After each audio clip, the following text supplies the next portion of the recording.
Bom, agora vamos para o terceiro painel do dia. Lembrando que vocês podem mandar suas perguntas pelo WhatsApp, caso queiram participar, perguntar alguma coisa para algum participante, enfim. Vamos discutir a preparação no futebol brasileiro. Será que a preparação no futebol daqui é feita com maestria como lá fora? Para onde evolui a preparação no futebol?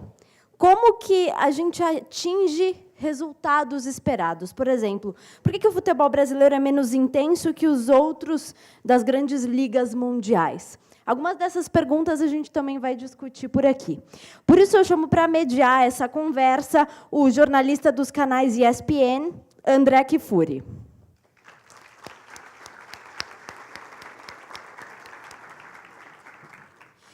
Vai participar deste painel o diretor de projetos na Escola do Barcelona no Brasil, Agustín Peraita.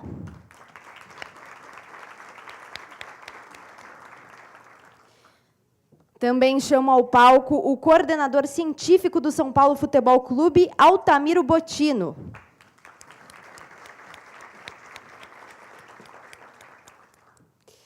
Por fim, o técnico do Sub-15 do Corinthians, Leandro Macagnan.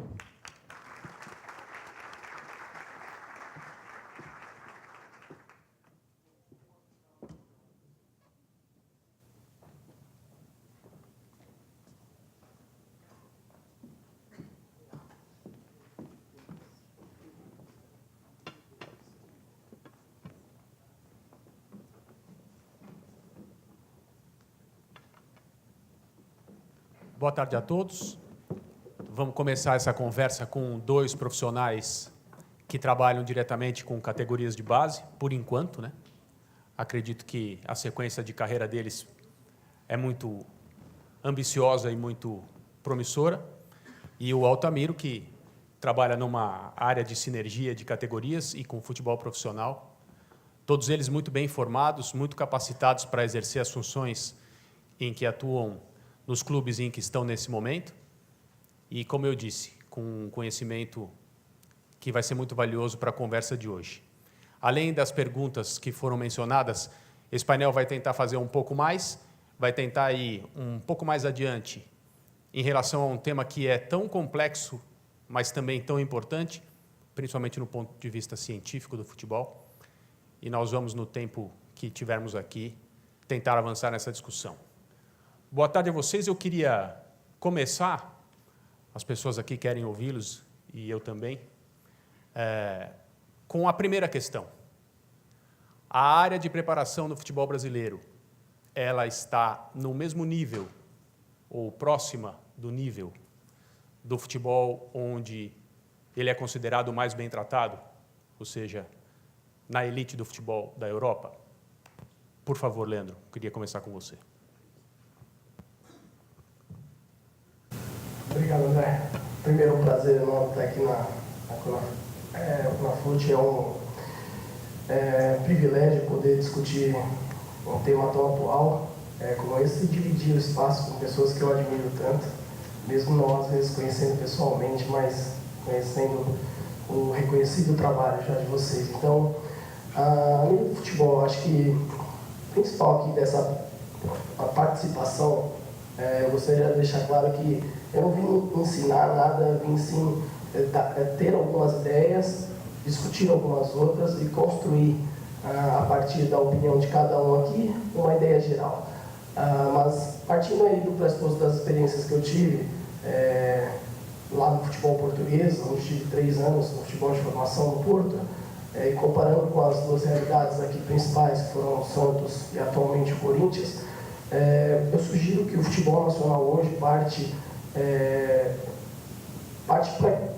assim, de algumas premissas que o aproxima muito do principal centro hoje de formação que é o europeu. Eu acho que tem pessoas muito boas fazendo futebol, principalmente a nível da formação, que é onde eu tenho mais contato, e acredito que cada vez mais preocupados em formar bons atletas para representar o futebol nacional. Na comparação com o futebol europeu, eu acredito que existem realidades muito específicas no Brasil. Então, ainda há um distanciamento muito grande de clubes, entre estados, por exemplo.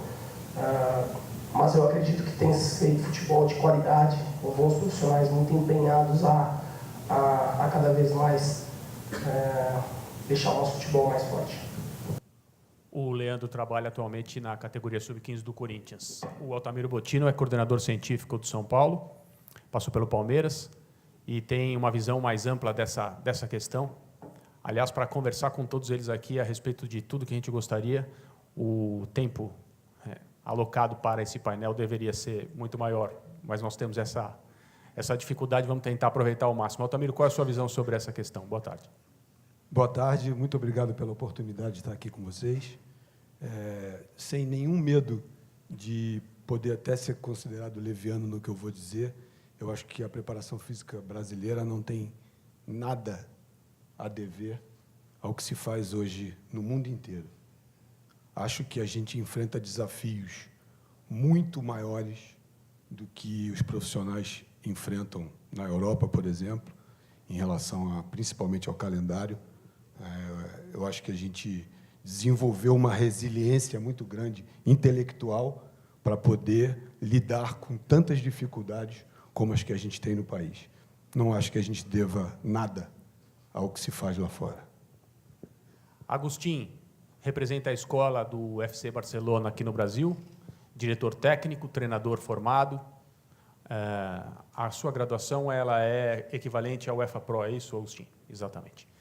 E também com uma visão um pouco distinta do que é normal, porque ele tem a formação em um clube que é referência nesse tipo de trabalho no mundo e há algum tempo saiu de Barcelona para trabalhar no Brasil, esteve recentemente nos Estados Unidos, trabalhando com categorias de base. E você tem, portanto, condição de nos passar uma visão que é completa, por causa das suas experiências, Agustin. Boa tarde. Claro, André, primeiro, essa pergunta para mim é difícil, porque eu estou aqui falando para um público brasileiro desde a etiqueta do estrangeiro que veio a trabalhar no Brasil. Então, qualquer coisa que eu fale, eu preciso ter muito cuidado, porque eu quero falar com a maior humildade do mundo e respeitando muito o futebol brasileiro, que eu admiro muito. Vocês me pediram para comparar e quase uma trampa para mim. Vou ganhar muitos inimigos depois de responder essa pergunta. Não vai ganhar nenhum. Mas eu concordo com o último depoimento, que a preparação física no Brasil, por exemplo, não tem nada a invejar com o trabalho que se faz no mundo todo. Eu acho que o trabalho que se faz nas categorias de base está muito ligado à realidade do futebol brasileiro, à cultura do futebol brasileiro. E o que eu quero falar é que eu não acho que exista um melhor jeito de formar jogadores no Brasil que o jeito que tem no Brasil.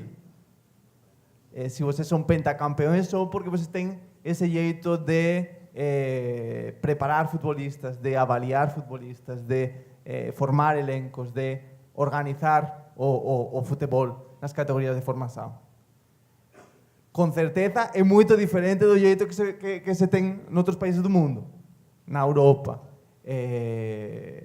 na Ásia, África, no resto de continentes, porque as realidades são diferentes e, por exemplo, vamos a falar de uma realidade muito concreta, a realidade de São Paulo. O estado de São Paulo tem 40 milhões de habitantes, de moradores.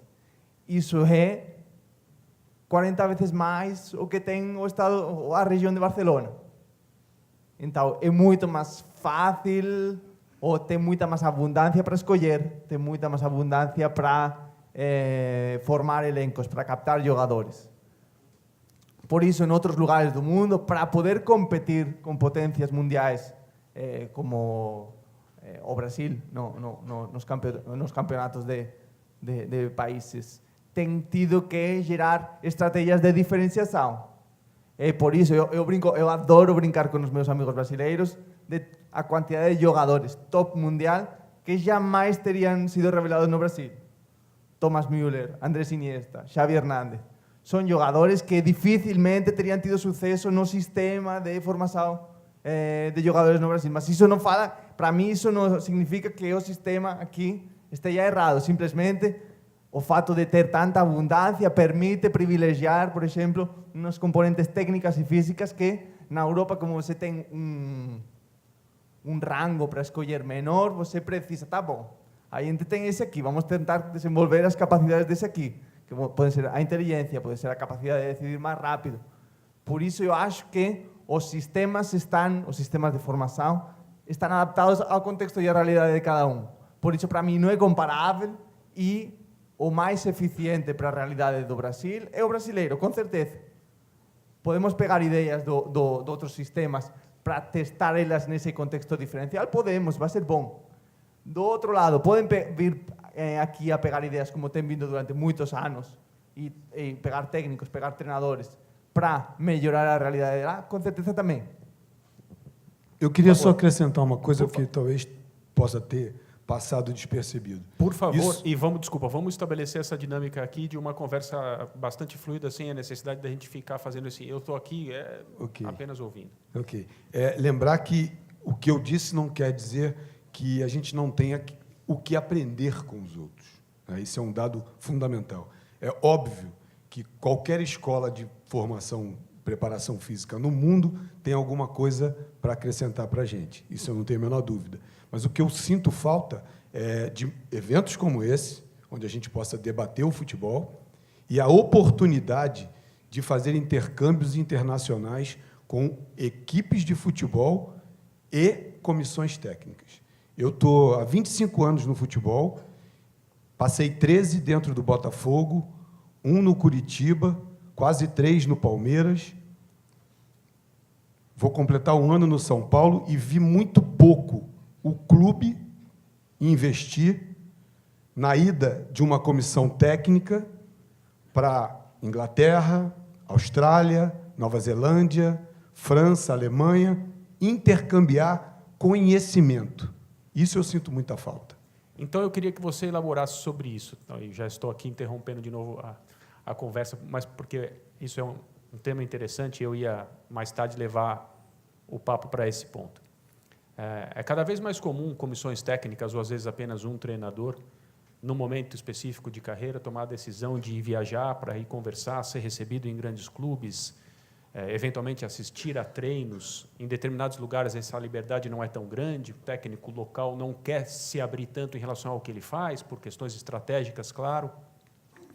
Mas eu fico sempre com uma curiosidade, e acho que é indiscutível essa troca, o valor dela, mas a minha curiosidade é se não seria mais interessante, porque as comissões técnicas que não estão aqui não têm conhecimento das dificuldades e dos desafios que são enfrentados pelos profissionais no Brasil. E é claro que é uma coisa utópica. Imagina um treinador, num período de uma semana, vir para cá para ter um pouco mais de familiaridade com os dramas que são enfrentados diariamente aqui, e poder falar, olha, em relação ao que eu sei e o que eu vi, eu acho que isso é o que eu posso passar para vocês em relação à utilidade da troca de conhecimento entre nós. Não seria mais útil do que ir lá, olhar e falar, nós estamos aqui vendo algo que, infelizmente, é muito distante da nossa realidade, não dá para aplicar muita coisa? Eu acho que ir até um outro centro ou trazer gente de lá para cá, esse intercâmbio, para mim, não tem uma direção específica. Tem que ser nas duas direções. Mas só acho que é importante frisar que a gente também tem ouvido falar de profissionais que vão para a Europa para fazer um período sabático, e aí sentam na arquibancada do clube, anotam, assistem e voltam para cá sem interagir com o clube e entender por que aquilo está sendo feito naquele momento, quer dizer, contextualizar o que ele está assistindo com o momento do treinamento. Então, quando eu falo intercâmbio mesmo, instituição.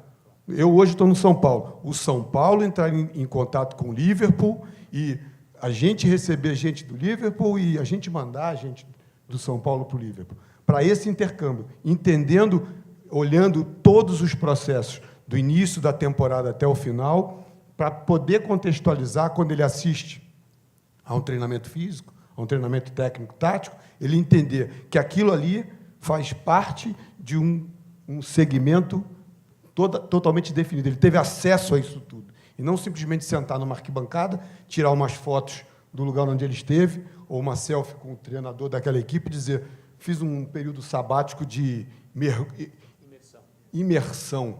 Isso é realmente triste. Nesse caminho, eu costumo sempre dizer isso, né? Não é o que faz, e sim como faz, né?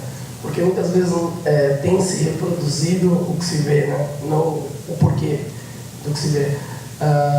E inúmeras vezes eu vou falar sobre a relevância do treino para o desenvolvimento de talento, e o pessoal me fala: professor, mas é importante jogos reduzidos?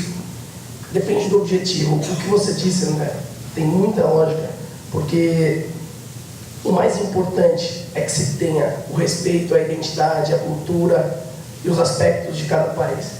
Aí encontrou o que o Agostinho disse. Por quê, pessoal? Porque há características muito particulares, né? E no meu doutorado mesmo eu estudo a questão dos treinos. Por quê? Porque não existe fórmula para um treino. Porque um treinador, o que leva um treinador a realizar tal treino para chegar em tal objetivo? Nessa linha, pode-se dizer que a partir das leituras, a partir do que se ouve, a partir do conhecimento empírico, a partir das inspirações que ele teve, a partir de momentos que coisas que foram feitas deu certo, se cria uma certa mística sobre aquilo. Trazendo isso para a realidade dos intercâmbios, trazendo isso para a pergunta, tem a ver muito com o que você tira para potencializar o seu dia a dia, para onde você quer chegar. Então, por que eu falava no primeiro momento? Porque não existe fórmula. E aí, se a gente fala, lá está mais desenvolvido ou aqui está mais desenvolvido, depende do ponto de vista. Mas o que eu tenho certeza é que cada vez mais encontros como esse faz com que pessoas busquem pelo menos algo para fazer a diferença, porque ninguém sente falta do que desconhece. Nós estamos todos aqui para alguma coisa que vai nos fazer refletir. Talvez se não estivéssemos aqui, não refletiríamos e não sentiríamos falta, seguiríamos com as nossas mesmas convicções. Então, os intercâmbios são importantes para quê? Aumentar o leque de conhecimento, a gama de informações, para que a partir daí você tome algumas decisões e, obviamente, vai te levar, alguns caminhos vão te levar a isso no que você pratica. Agora, sem nunca perder a essência europeia, brasileira, africana ou asiática. Eu acho que todos têm algo para acrescentar.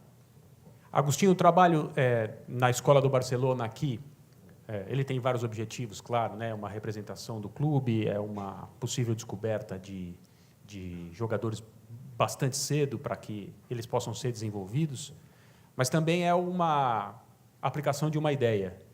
E como ele é recebido por crianças, já que o trabalho primordialmente é feito por talvez futuros jogadores, mas ainda muito cedo na vida?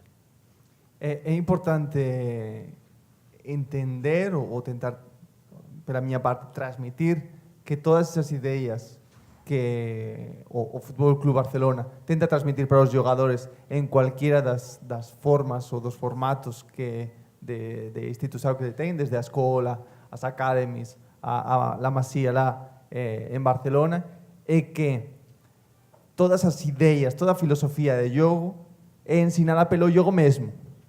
Não é que tenham grandes palestras para adoctrinar jogadores, para jogar tiki-taka ou para trocar passes. Não.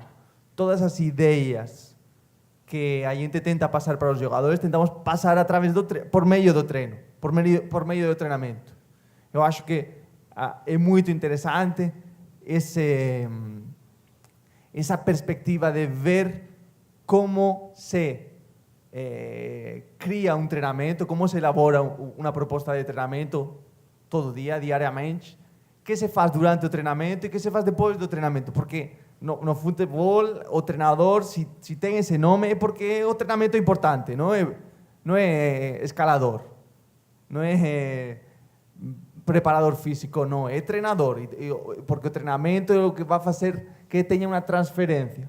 Então, indo a responder a pergunta, o fato de que seja o jogo mesmo que faça emerger os conceitos que a gente tenta passar para os jogadores de qualquer idade, faz que não tenha resistência, porque é o jogo que está ensinando. Você pode brigar com um treinador, você pode não respeitar ele, você pode não querer escutar ele, mas o jogo fala mais alto. E o treinamento é o que faz que os jogadores que estão concentrados no objetivo desse treinamento simplesmente aprendem sem saber praticamente que estão aprendendo, sem necessidade de um aprendizagem declarativo. É implícito no jogo. Altamiro, no âmbito profissional, como um calendário que não permite um período adequado de pré-temporada, obriga equipes a jogarem muito mais do que deveriam, prejudica a recuperação e descanso, que são fatores absolutamente importantes na competição. Como esse contexto brasileiro impõe dificuldades a quem pretende efetivamente trabalhar nessa área? Os desafios são gigantescos, exatamente por causa disso. E foi assim que eu iniciei a minha colocação. O grande problema é que a gente sabe que o calendário é assim e que ele só tende a piorar, porque a gente está na mão da distribuição de imagem dos jogos, então a gente fica realmente precisando do jogo para poder fazer, e da transmissão para poder fazer recurso, né, para poder fazer dinheiro. Então, a gente tem que entender que ele não vai mudar, tão cedo não vai mudar, e que a gente tem que desenvolver a resiliência para responder a isso, né? Se não bastasse o fato do calendário nosso obrigar que a gente jogue no intervalo de 60 horas, 3 vezes na semana, a gente ainda tem outra coisa que não acontece na Europa, que são as nossas dimensões continentais, né? A Espanha cabe algumas vezes dentro de Minas Gerais. E a gente tem deslocamentos aéreos, uma malha aérea horrorosa. Eu me lembro muito bem do Oswaldo de Oliveira falando que trabalhou 5 anos no Japão e nunca pegou um voo atrasado. Eu não me lembro de ter pego um na hora, né? Então, você chega no aeroporto, você tem que ir antes, porque você vai se deslocar do Rio para Recife, você vai um dia antes, passa um dia inteiro no hotel, sem nenhuma atividade que possa entreter as pessoas, que o cara tem que estar concentrado para o jogo, com climas, né? A gente vive num país com 8 biomas, isso é outra coisa também incomum, se a gente pensar em planeta, né? Então, você lida com temperatura quente e úmida, quente com presença de ar marinho, ou então de montanha, e a gente tem que enfrentar isso tudo, além dos atrasos de voo e das qualidades dos campos, né? A gente tem, ainda no Brasil, uma quantidade absurda de campos de futebol de argila. Você não encontra isso na Europa mais.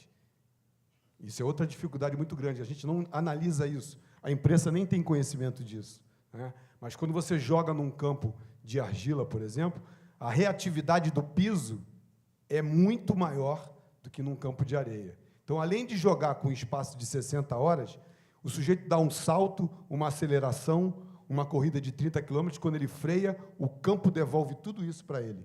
E o cara tem que fazer isso a cada 60 horas. E aí tem gente que diz que futebol é quarta e domingo, esse negócio de poupar jogador é frescura, porque, afinal de contas, na NBA se joga todas as noites, por que no futebol não pode fazer igual? Foi só uma anedota. Você queria falar alguma coisa sobre isso, Agostinho? Eu gostaria de intervir e reforçar a ideia de por que esse negócio do calendário é tão importante, não só para as comissões técnicas, sino para a qualidade do jogo que vai ser exposto na TV. Por quê? Tem um estudo que Bruno Pivetti apresentou no Congresso de Pericia Sautactic que comparava o número de dias de descanso entre um jogo e outro do Atlético Paranaense, o sexto colocado na época aqui no Brasil, e o sexto colocado de todas as principais ligas europeias. E tinha uma informação que para mim foi muito relevante, que o Atlético Paranaense jogava muitos jogos apenas 48 horas depois do anterior. Que isso acontecia muitas poucas vezes na Europa. A maioria dos jogos eram 3 dias ou 4 dias após o anterior. E por que isso é importante? É pela fatiga? Não é a fatiga. Não é só a fatiga, não é só que tem mais risco de machucar jogadores.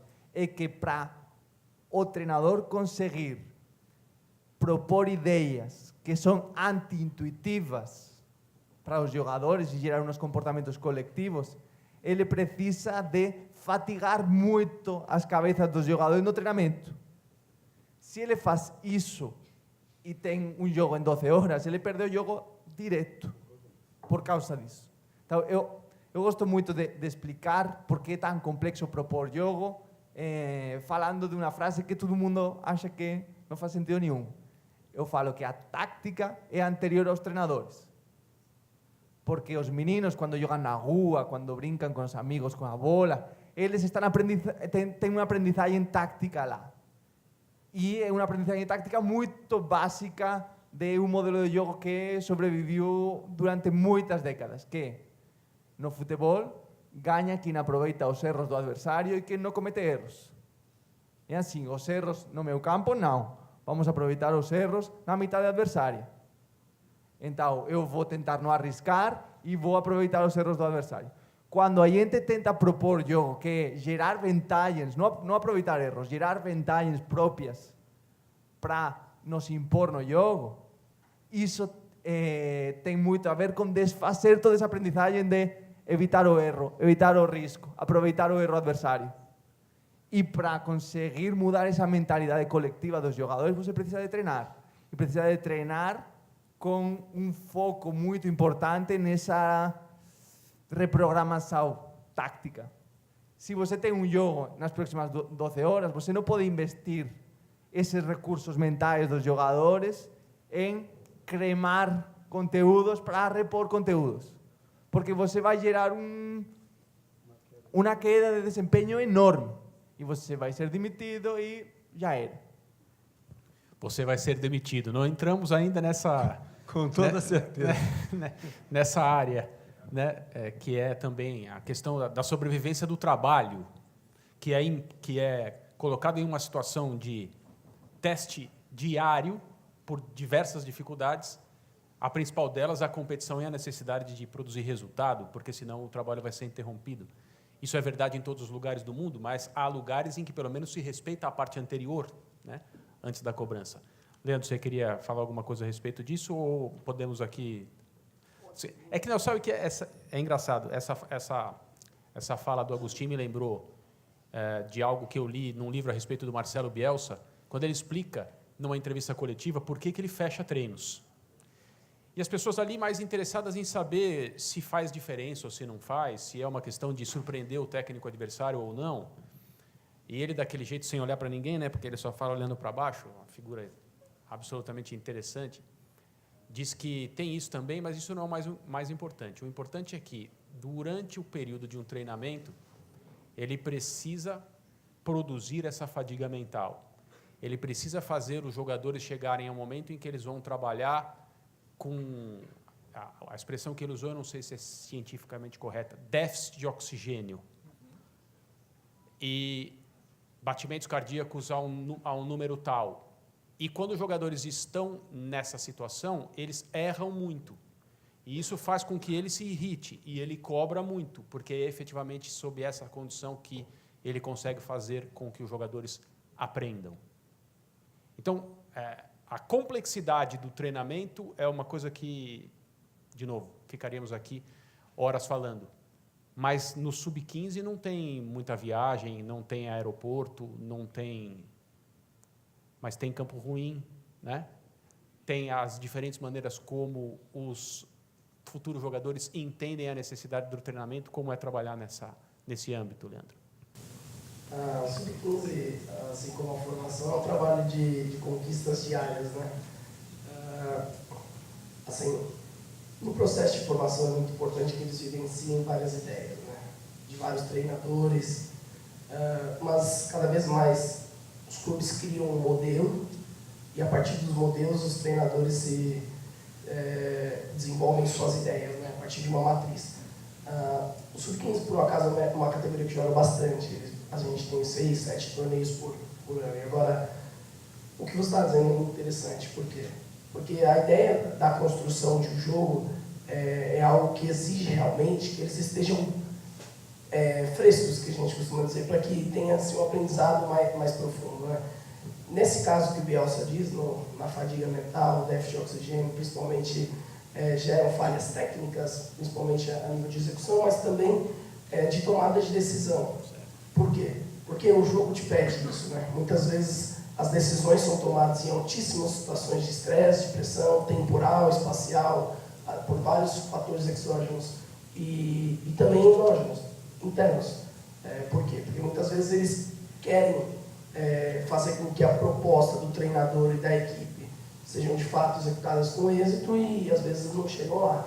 E esses treinos são desgastantes por quê? Porque exigem necessariamente padrões de repetição exaustivos para que haja assim a compreensão. O que o Agostinho disse, ensinar através do jogo, tem muito a ver com a lógica de criar neles um repertório para a solução de problemas que o jogo, que é caótico em si, te proporciona o tempo inteiro. Então, assim, o Sub-15, também falando um pouco sobre essa questão do se não jogar tu vai ser demitido, a gente consegue fazer com que nossas ideias sejam construídas porque temos mais tempo. Agora, eu acho que o futebol em si ele é pressionante, todo o ambiente, não só para os jogadores, para a comissão. Uma coisa que eu falando agora de fadiga mental, estou entrando em vários assuntos aqui, mas espero que algum deles sejam interessantes, porque assim, hoje o sistema escolar está muito atrelado ao sistema desportivo. Vou mais ou menos exemplificar a nível prático. Jogadores de 15 anos, alguns estudam à tarde, outros estudam à noite, e treinam de manhã, isso no Corinthians. Agora tem times que todos estudam de manhã e treinam à tarde, isso aí é... E aí o que a gente quer? A gente quer conteúdos para tornar os melhores atletas, melhores jogadores e melhores cidadãos. Então eles chegam cedo no clube, tem sim uma pressão por causa de horário, porque se torna apto chegar já logo uma responsabilidade, um compromisso. Aí no Corinthians, trabalho preventivo, departamento médico. Depois, trabalho da parte da preparação física e fisiologia, também tem.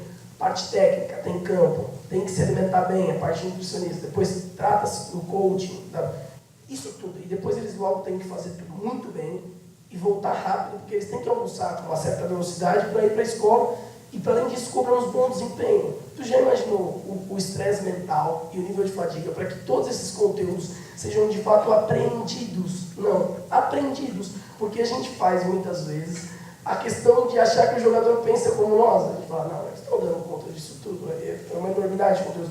Mas para que isso realmente seja interiorizado e para que aquilo seja um hábito, que ele faça de maneira espontânea, exige tempo de adaptação e exige de fato a necessidade dele estar totalmente receptivo àquilo. Então, é muito importante a gente entender que já jogadores de 15 anos são jogadores que são expostos a fatores pressionantes o tempo todo. Isso faz parte da formação. Isso também faz parte da questão da realidade dos corpos técnicos.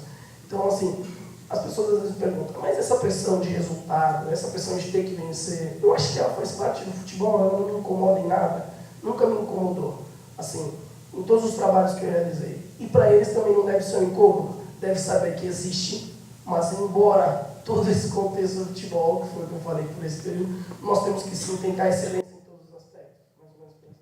Eu ainda acrescentaria a essa dificuldade toda, na base, o fato do moleque crescer sendo o provedor de um exército de pessoas que, pela ausência do Estado, que não oferece educação, não oferece saúde, ele já tem, desde muito cedo, a responsabilidade de prover todo esse grupo que está no entorno dele. Eu queria adicionar uma reflexão, porque para mim foi muito surpreendente vivenciar essa realidade de unos jogadores de base alojados que moran 100% no CT, que van no colégio con os compañeros, que están 24 horas por día vivendo o sonho deles e às vezes o pesadelo deles também. Tá? Eu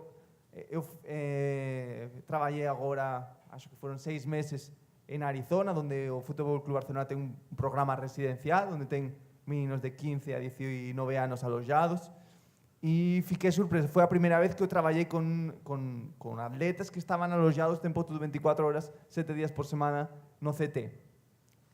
Porque a quantidade de frustrações, de pressões, de medo, de sentimento de fracasso, de inveja do companheiro, a quantidade de traumas psicológicos que existem nesse tipo de situações faz que o desempenho seja atrapalhado totalmente, bloqueado. Tem pessoas tem jogadores de 17 anos bloqueados, que não conseguem ser mais eles mesmos, que não conseguem desfrutar. Então, é muito importante nessas categorias de base. Eu acho que nas faixas etárias de 17, 18, 19 anos, quando eles começam a sentir muito apressado de que está muito perto do sucesso e muito perto do fracasso também, ajudar eles a liberar todas essas emoções, porque senão criam bloqueios psicofísicos que atrapalham a carreira deles para sempre. E é muito interessante qualquer trabalho que você consiga fazer de terapia de grupo, de meditação, de diálogo aberto, qualquer tipo desses trabalhos que são além do campo, permitem que esse jogador depois no campo esteja mais relaxado, fluya, consiga confiar no treinador, consiga entender por que o treinador tomou essa decisão e não essa outra que ele achava que ia na contra dele. Muito importante nessas faixas etárias tão delicadas, porque está muito perto do sucesso, mas também muito perto do fracasso, ter um cuidado muito especial de essas variáveis psicológicas que podem totalmente mandar uma carreira que era muito promissora no lixo. E o mais impressionante é a gente estar em 2018 e ainda existirem pessoas no meio esportivo que não acreditam na importância e no papel de um psicólogo do esporte. Você entender que o moleque está no São Paulo e, de repente, ele está sofrendo burnout, aí você fala de burnout, fala, burnout no São Paulo, você está maluco? Imagina, o cara está aqui, está no melhor clube do Brasil. Tem tudo. Tem tudo, como é que ele pode ter burnout? O cara não passa pela cabeça do sujeito que tudo isso que ele vive, né, é uma cascata de emoções diárias, interna e externamente, que ele está comendo bem e o irmão, de repente, não tem o que comer. Como a gente já viveu isso, de receber um garoto da base para fazer uma refeição no clube num dia de jogo com um profissional e ele colocar no prato um pouco de feijão, um pouco de farinha, com 3 tipos de carne. Você chega no jogador e falou, cara, tem carne ali, tem ovo. Não, professor, não vou comer, porque eu sei que meu irmão em casa agora não tem nada para comer, eu me sinto culpado. E alguém achar que o sujeito vive uma experiência dessa por estar num grande clube, ele tem que superar isso tudo por estar ali. Leandro, só um minuto, porque tem uma pergunta do pessoal, eu acho que é muito interessante nesse âmbito. O Denis Blota mandou a mensagem dizendo, no Sub-15 não tem viagem, calendário mais curto e tal, mas tem a figura do pai, a pressão exercida sobre o garoto e na comissão técnica. O pai é esse que carrega uma visão antiga do jogo, os interesses pessoais, financeiros da carreira do filho. Como lidar com isso, não só no Corinthians, no clube brasileiro, mas também na escola do Barcelona, é a pergunta que chegou da plateia. Uma ótima colocação do Denis. Se quiser se identificar também para até eu conhecê-lo, muito bem visto.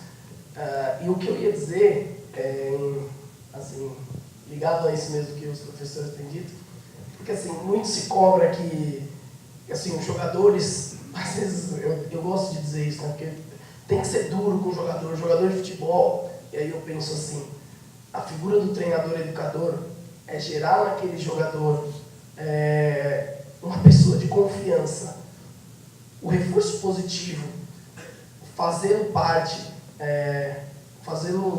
do processo, tornar um cogestor no processo, transferir responsabilidade para que ele entenda o porquê das decisões, faz com que essa pressão seja potencializada, principalmente para alguns objetivos, que ele faz parte da construção. E essa questão dos pais é uma coisa muito, muito interessante, porque assim, existe aí no processo da questão de crescimento e desenvolvimento e a figura parental, quando se trata de jogadores até 10, 11 anos, se tiver algum psicólogo na plateia, vai logo entrar, assim, pode até comentar, está sempre aberto.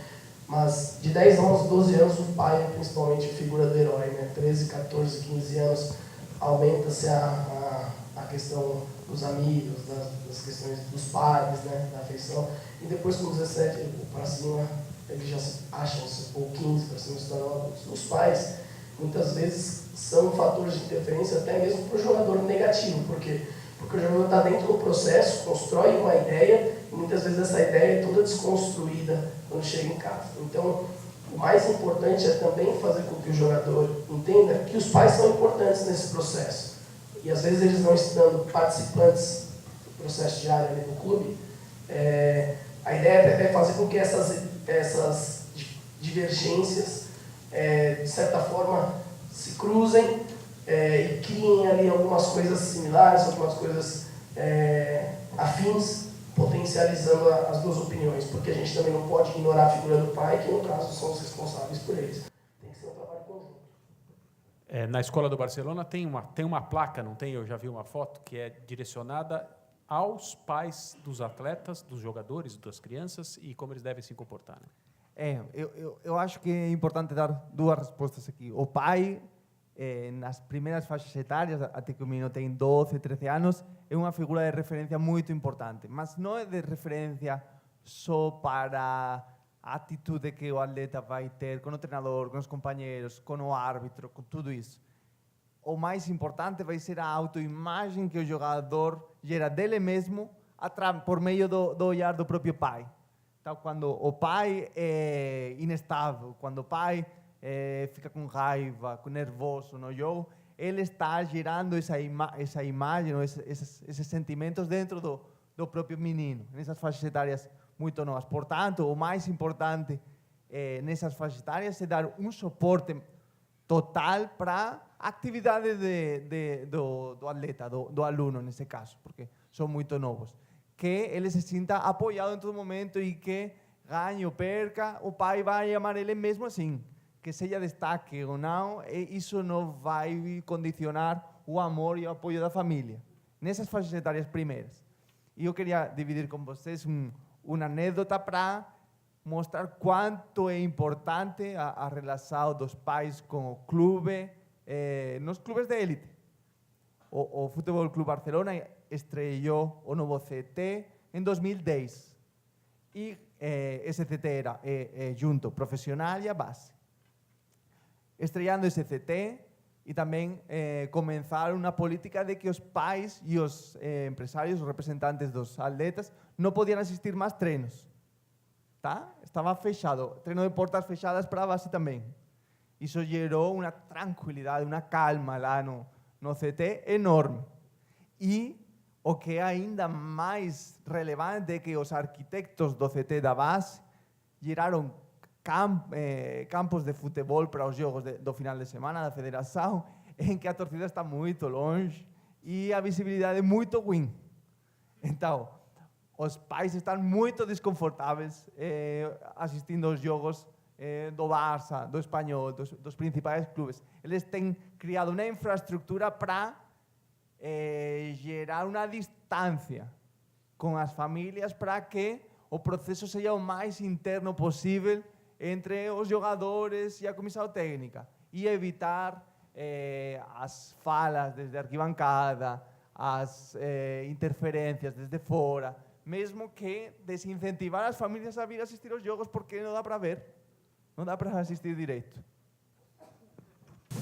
Os pais, só para completar, eu trabalho do 9 ao 15 lá, eu faço a coordenação técnica dos pequenos, do Corinthians.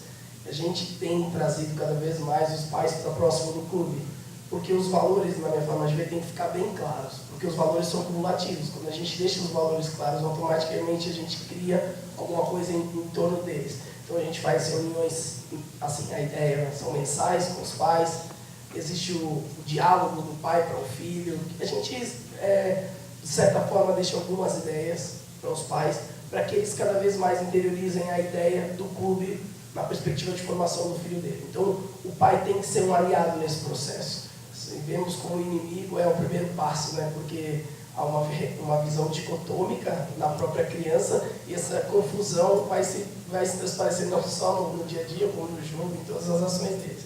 Então os pais têm que ser amigos. Eu acho que tem muitos pais aqui e a ideia dos clubes de futebol é ser parceiros, porque são agentes educacionais, né? Vocês deixam, assim, os pais deixam bem mais precioso conosco, que são eles os filhos. Então a ideia é ser parceiro nesse processo, para que as ideias sejam conjuntas. Voltando ao profissional, o Alexandre Guarilha, do Diário Lance, que está aqui, pergunta: como conseguir convencer o jogador consagrado, com vícios em atividade, a se preparar de uma maneira diferente daquela que ele acredita ser a mais adequada? Eu acho que a maneira mais fácil é com números, né? Você fornecer a ele informação que gere o convencimento de que aquela informação pode ser modificada para melhor se ele adotar um certo comportamento. E, efetivamente, na medida em que ele execute, você apresentar para ele os novos números para que ele veja com clareza que a mudança de comportamento gerou um ganho substancial numa variável qualquer que a gente esteja avaliando. Mas também depende do nível de relação que se tem e da postura desse atleta, o quanto de importância ele dá a esse tipo de coisa. É claro que aí vai variar muito, né, em relação à trajetória de cada um e como cada profissional dedica importância à sua própria preparação. André, eu vejo assim, o tratamento que o profissional que está oferecendo a informação dá é igual à estrela maior do clube e o menino que acabou de subir. Então, eu não daria nada além da informação em si. E eu acho que, nessa hora, a estrutura toda do clube tem que oferecer garantias ao profissional para que ele possa dar a informação e receber respaldo para que ela seja cumprida, independente de quem a gente esteja falando, né? Se o clube não cumprir esse papel, aí o pequenininho vira monstro e o monstro fica incontrolável. E no caso do que a gente pode chamar de linha de trabalho do técnico, eu tenho muita curiosidade para saber, no futebol de hoje, nos clubes que levam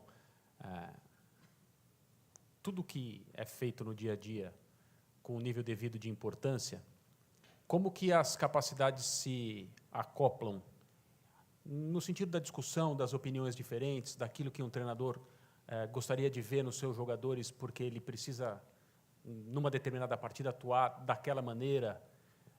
Isso não pode ser feito semana a semana, tem que estar incluído em um planejamento que é muito mais amplo e muito mais e que leva em conta muito mais aspectos. Mas como é o trabalho do dia a dia em relação ao que o treinador deseja ver na preparação do seu time? Então, esse é um dos nossos desafios na função de coordenador científico, tá? É exatamente entender o que o treinador pretende do atleta e do time e você reunir o maior número de informações possíveis de todos os setores, departamentos, áreas de conhecimento, para que a gente possa municiar o treinador de informação para saber se ele vai conseguir realizar aquilo que ele quer, porque há casos em que o treinador quer que o atleta cumpra uma função e, quando o atleta não cumpre essa função, o treinador entender que ele está sendo...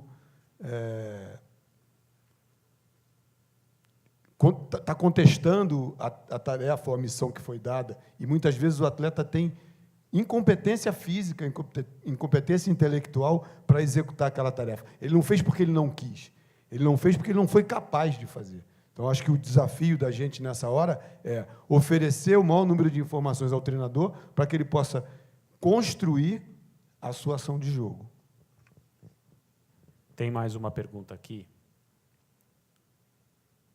que vai fazer a gente voltar a uma questão da expressão que você falou, Altamiro, o burnout.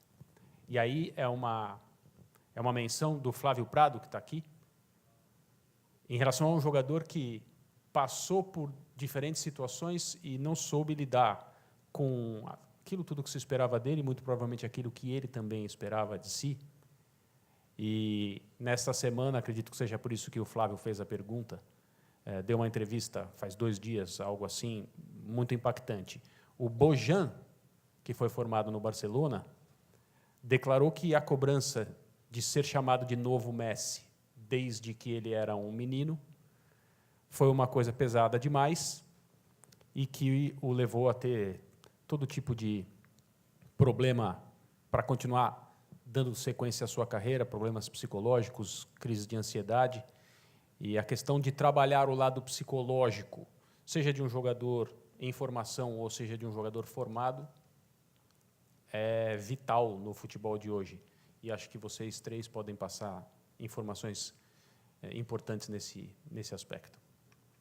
Posso fazer uma iniciação? Eu penso assim, a motivação ao desporto é uma coisa que pode ser dada por vários fatores. Pode ser mais introjetada, pode ser mais extrínseca, que é mais por questões de estímulos externos, mas a que nós buscamos é a motivação mais interna, intrínseca. E eu acho que são 3 questões muito importantes nesse processo. A autonomia, a percepção de competência e o sentido de pertença. Isso tem a ver com a teoria da autodeterminação de Deci Ryan. É uma teoria norte-americana. Eu fui perguntado um dia assim, como um jogador que joga no Porto pode não ter uma percepção de competência boa, elevada?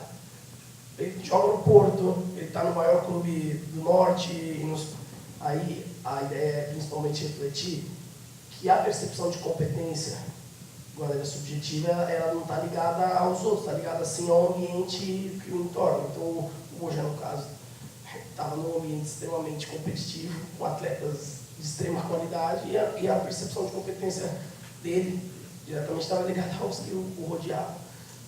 Isso é uma das coisas que, se alguma dessas necessidades psicológicas básicas não é suprida, por exemplo, a autonomia, se ele não tem autonomia para a construção do processo, ele não sente se sente bem naquele ambiente, por exemplo, a nível social, pode diminuir a motivação ao desporto, diminuir os níveis de prazer, de gosto na prática, e automaticamente é deficitário a nível do desempenho. Isso é uma das questões, mas eu quis falar sobre isso, porque eu acho que algumas outras coisas vão ser abordadas. Aí eu passo aos meus professores, mas são coisas que tem que ser, de fato, o ser humano bem antes do jogador.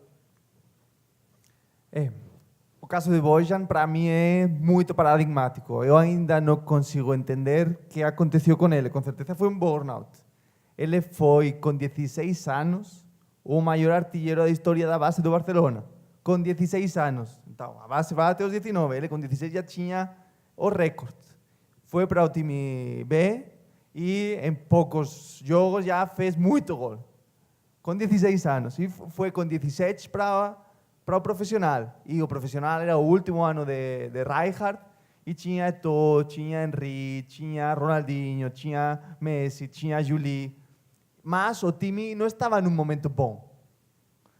Todos eles estavam numa dinâmica de treinamento inestável, muitas lesões, o time não tinha continuidade.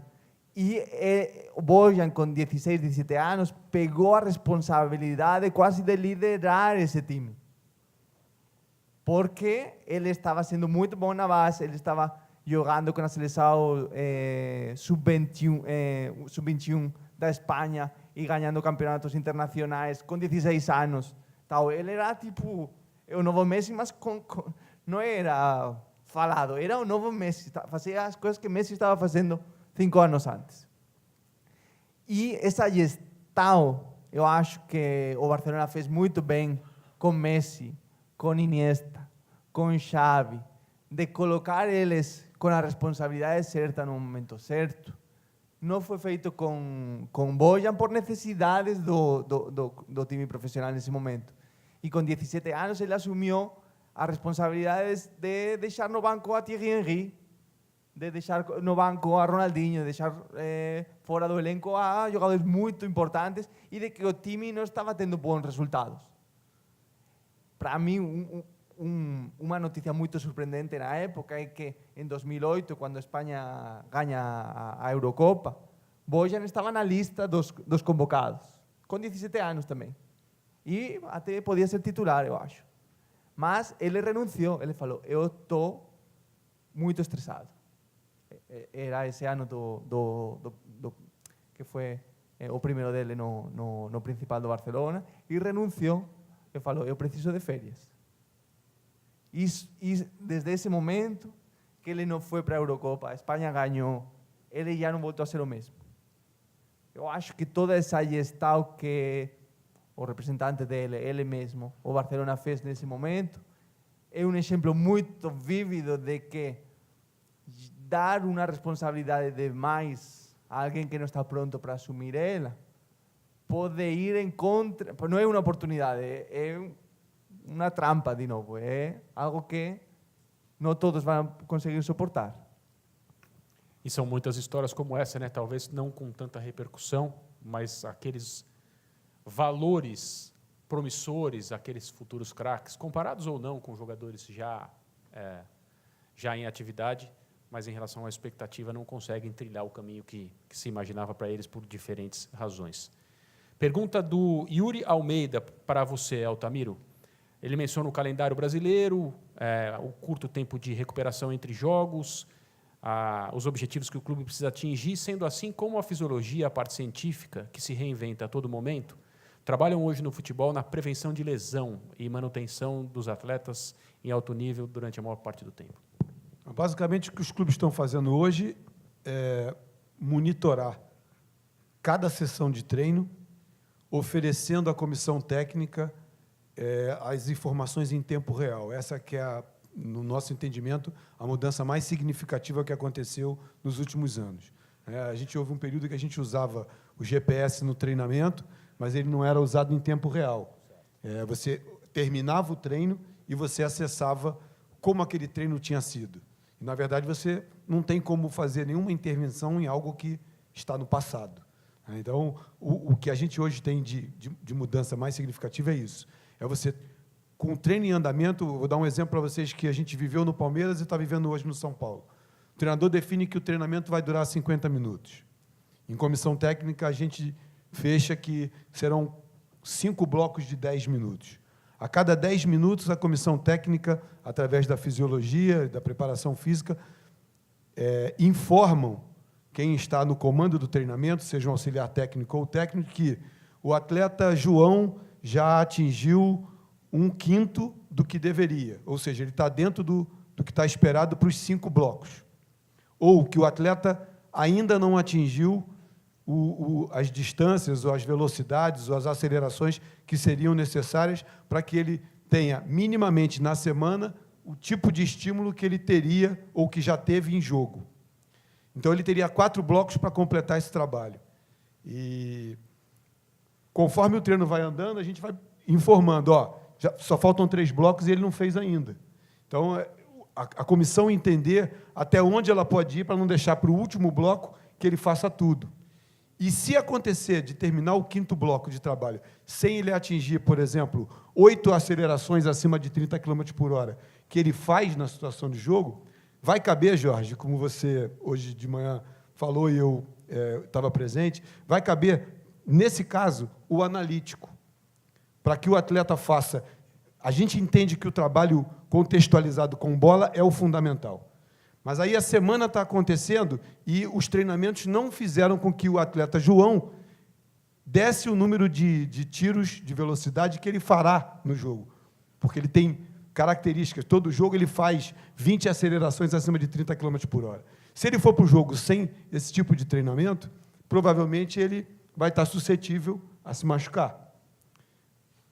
Então, a gente, nesse caso, para a semana não fechar com ele indo para o jogo sem esse estímulo, ele analiticamente cumpre aquelas acelerações para que ele esteja com o corpo respondendo às características de ações físicas que ele vai ter na situação de jogo. Então, é basicamente isso. O nosso trabalho é monitorar o treinamento e oferecer informação em tempo real para que a comissão ajuste o treino e o atleta cumpra, na metade do tempo que ele está fora do clube, com a recuperação. Se o treino foi muito intenso, que ele tem que dormir mais cedo, que ele tem que se alimentar melhor, que ele tem que descansar mais, que ele não deve fazer a atividade complementar que estava programado de ser feito, que também está muito comum no Brasil, né? O sujeito fazer coaching de nutrição com um bambambam da área aí, e esse sujeito não estar vivendo o dia a dia, não conhecer o que o atleta está fazendo, não saber o que o atleta vai fazer amanhã, e aí reduz a carga de carboidrato que o sujeito vai ingerir, e na hora do jogo, que ele está no consultório lá sem analisar, porque o papel dele é fazer o sujeito emagrecer, ele não está nem querendo saber como é que está a performance do cara dentro de campo. E a gente tem que administrar isso. Uma equipe de trabalho que utiliza um paradigma de planejamento da carga muito similar a que o professor expôs agora, é o time de Simeone. Simeone com o profe Ortega, eles monitoram muito bem a carga física do treinamento integrado de Simeone e depois do treinamento, vendo quais atletas têm alguns déficits da carga desejada, o profe Ortega, o preparador físico, depois do treinamento, faz um trabalho específico com eles. Tá? E isso, Simeone e o profe Ortega têm sido precursores ou líderes de opinião dessa corrente de priorização das cargas lá na Europa. Agora, ainda na sua resposta, Altamiro, recentemente eu estava conversando com o auxiliar técnico de um grande clube de São Paulo. Ele fazia algumas referências a determinados jogadores e ele usou uma expressão que esse cara compreende o treinamento logo no início. Depois ele vem e conversa com a gente. Vocês mandaram a gente fazer isso por causa disso. Mas eu percebi, essa foi a impressão, que ele estava falando de exceções. No grupo no qual ele trabalhava, não existiam muitos atletas que tinham essa percepção. Como é essa realidade hoje? O atleta, na maioria, de forma geral, não está muito preocupado com o porquê do treinamento, ele apenas acha que ele tem que realizar aquela tarefa? Eu acho que isso melhorou muito, de uma maneira geral, na sociedade. Você hoje, quando tem o Dr. Google, né, agora. Então, o sujeito hoje, quando vai ao médico, ele já vai ao médico, ele já tem um volume grande de informação que ele leu certo ou errada sobre aquela doença, sobre a medicação que o cara vai dar, sobre os efeitos colaterais da medicação. Então, o atleta também está assim, o jogador de futebol, ele também, em função das redes sociais, da internet de uma maneira geral, ele tem muita informação, boa e ruim, mas ele tem muita informação. Então, mesmo que ela seja ruim, ele chega com o conceito seguro de que aquilo que ele está dizendo é uma grande verdade e você tem a oportunidade de exorcizar aquela informação e tirá-la do contexto. Mas o atleta hoje tem muita informação disponível, ele chega com um senso crítico maior. Até que... Leandro. Leandro. Até qual ponto é importante esse debate que estamos tendo agora sobre a compreensão do jogador sobre o trabalho proposto? É tanto assim que quando os jogadores não estão entendendo o trabalho proposto, eles não estão desempenhando no nível físico que precisamos para que tenha uma sobrecarga. Então, não apenas é responsabilidade do jogador de estar concentrado na tarefa para atingir esses níveis de performance, sino também é responsabilidade do treinador de saber passar a importância do trabalho, a importância do conteúdo. Então, eu falo muito com os treinadores. É tão importante que você prepare como vai explicar a tarefa, como as coisas que você faça durante a tarefa. É mais importante como você vai explicar antes do treino qual vai ser a linha de conteúdos que vamos a desenvolver, como a análise da performance depois do treino. Porque tudo vai condicionar a quantidade de intensidade que você vai atingir. E essa intensidade vai gerar um hábito de performance. E esse hábito de performance vai fazer que, no pior momento, no domingo, você não desça desse desempenho. Você vai ficar aqui porque você tem um hábito de performance aqui. Nessa linha que eu ia...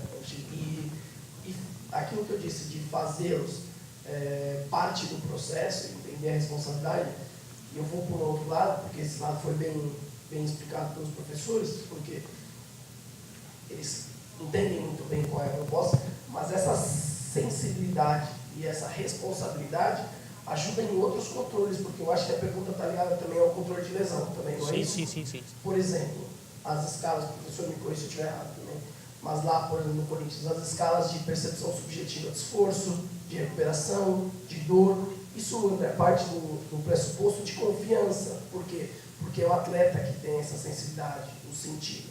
Então, a responsabilidade também na idoneidade da resposta. Então, isso dá-se pelo entendimento do treino, a responsabilidade de entender as ações que se tem que fazer para que isso se repita no jogo, mas também para outros mecanismos de controle, por exemplo, as ações preventivas, quando é necessário ser feitas, o porquê das coisas, não só as questões técnicas, mas as ações preventivas, qual é a ação de propriocepção, de core, de estabilidade, de liberação miofascial, são questões mais específicas, mas eles entendendo o porquê de cada coisa, eles se tornam parte do processo. Tornando-se parte do processo, aumenta automaticamente o gosto e automaticamente é mais eficaz. Voltando à sua resposta, Altamiro, sobre o cara que tem um trabalho com um nutricionista, porque ele tem outros objetivos e isso acaba, às vezes, entrando em conflito com o que ele tem que dar de resposta para a profissão dele, né? E as exigências que ele vai ter. Qual é a sua opinião sobre o nível de controle que as comissões técnicas dos clubes devem ter sobre a vida pessoal dos jogadores? No âmbito de necessidade de concentração, Mano Menezes, outro dia, deu uma entrevista dizendo a concentração ainda é muito necessária no futebol brasileiro, para que você possa controlar alimentação e descanso. E muitas vezes não se compreende necessariamente o nível de impacto que esses aspectos têm no domingo. Qual é a sua opinião a respeito de tudo isso? Em relação ao controle, eu acho que o clube tem que ter informação de tudo que o atleta faz, fora do clube. E se ele faz pilates, a gente, na comissão técnica, tem que ter contato com esse profissional de pilates para que ele entenda o que a gente está fazendo e não conserte o sujeito e estrague o jogador, né? Isso é uma situação real. Às vezes o sujeito vai fazer uma terapia, um acompanhamento externo para resolver um problema dele como pessoa e ele prejudica o desempenho dele atlético, porque o sujeito está olhando o indivíduo como um todo na vida comum e não na vida desportiva, porque não é a praia do cara. O sujeito trabalha com dores, por exemplo, né?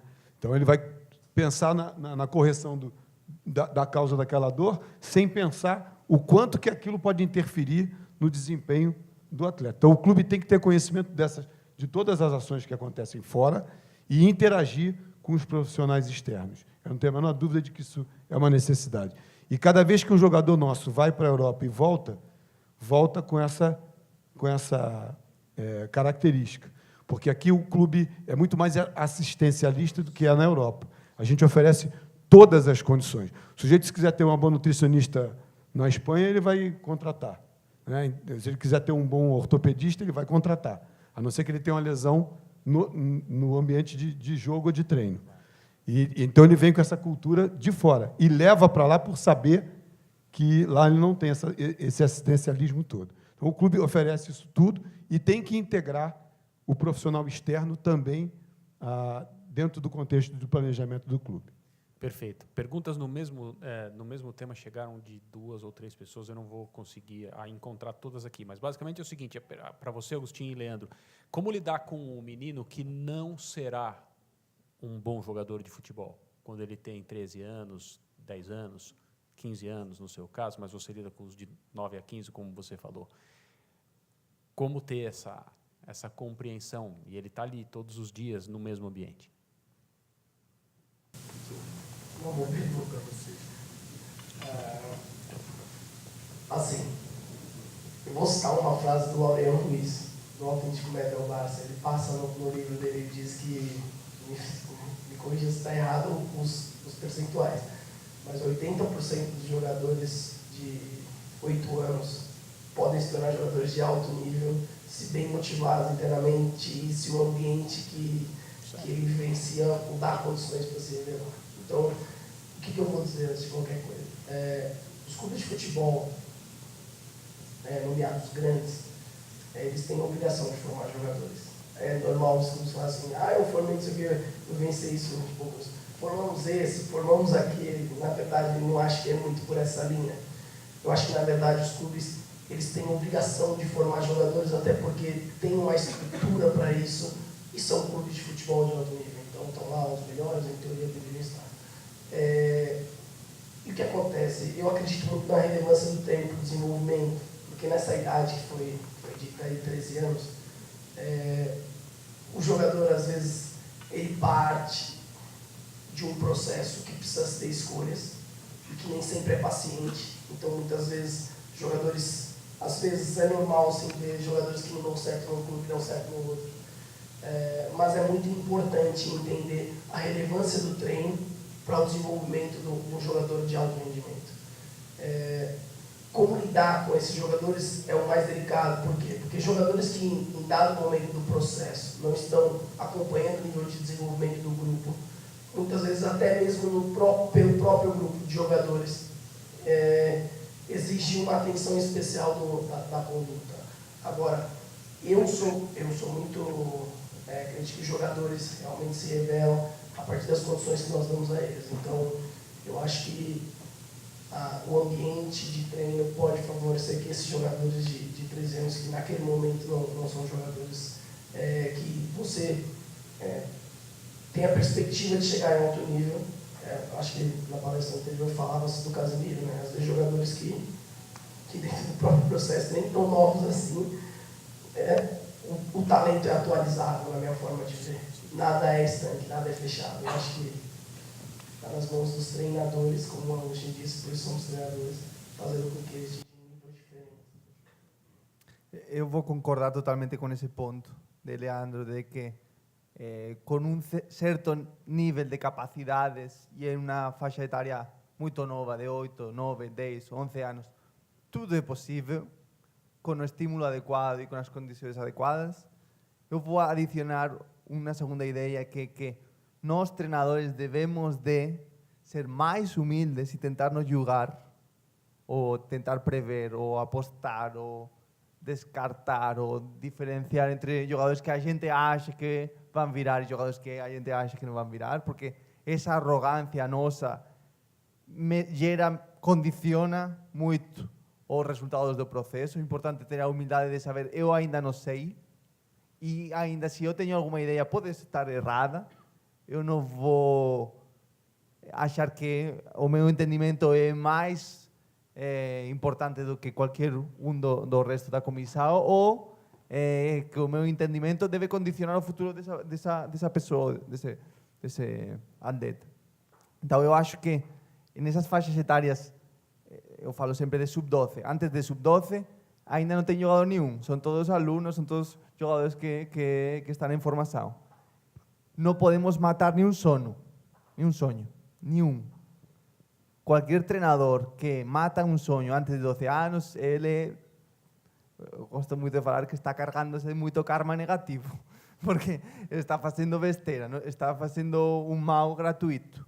A partir de 12 anos é bom começar a direcionar as carreiras dos jogadores e dar estímulos, reforçar a importância do estudo, tudo mais. Mas não matemos sonhos, por favor, é muito importante. E a terceira ideia que eu queria dividir com vocês, para reforçar tudo isso que foi falado, é que na seleção brasileira que ganhou os Jogos Olímpicos, tinha 6 jogadores que não tinham tido base antes dos 17 anos, que estavam em clubes de bairro, jogando em escolinhas, perdidos pelo mundo. E depois, nos Jogos Olímpicos, estavam na seleção. Isso significa que, com certeza, esses jogadores que não tinham base tinham recebido muitos nós, antes de receber um sim e aproveitar esse sim para ir para frente. Portanto, vamos a ser mais humildes em tentar não falar que alguém não serve, que alguém não vai dar certo, e acreditar em que o processo mesmo vai ser quem revela o jogador. Agostinho Peraita, Leandro Macagnan e Altamiro Bottino. Muito obrigado.